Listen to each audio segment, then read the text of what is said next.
What's up mga katropa? It's me, Kisha at Lona Vlogs. So ngayon po ay pupunta po ako sa school ngayon. Time check 7:27 AM. Nag-tricycle nga po ako papunta sa school. Pagbaba ko nga po ng tricycle ay nakipila na agad ako kasi po i-check po nila yung gamit. At nagmamadali nga po ako dyan, baka kasi po malate ako. Kita nyo naman na parang losyang ako. Simple lang din ako masyado.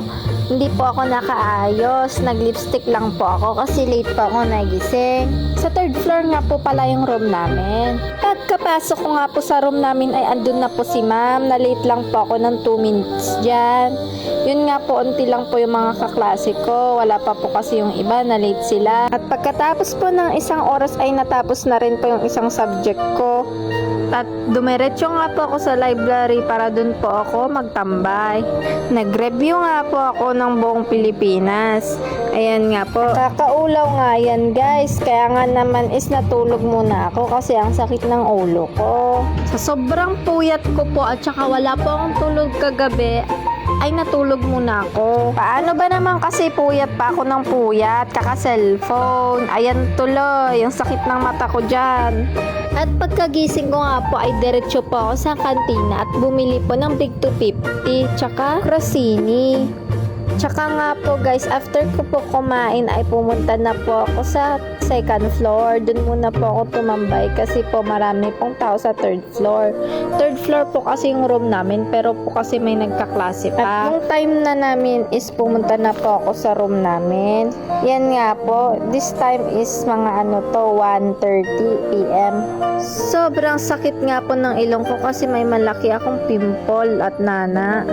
Habang nagdi-discuss si sir ay nagbabasa ako ng notebook ko kasi may iba akong minememorize.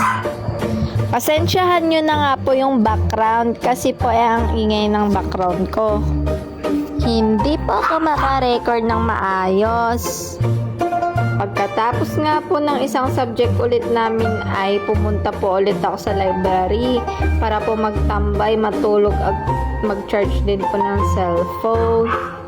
At nung 4:30 PM na po ay umakyat na rin po ako. Sa third floor naman po yung room din ulit namin dyan. At yun nga po, pagpasok ko po sa room ay meron na rin po yung prof namin. Yan po yung last subject namin. Ang subject namin po dyan is G-Self. At saka yung oras na yan is magsi-6 na po. At pagkatapos nga po ng klase ko ay umuwi na po ako. Tas nagsayang agad ako. Tas po nagpainit po ng tubig kasi po maggagatas po ako. Nagtimpla po ako ng gatas ko.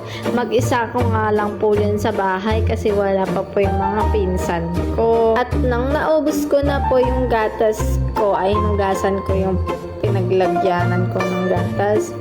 Tsaka po nagpahinga na rin po ako. Yun lang po. Salamat po sa panonood.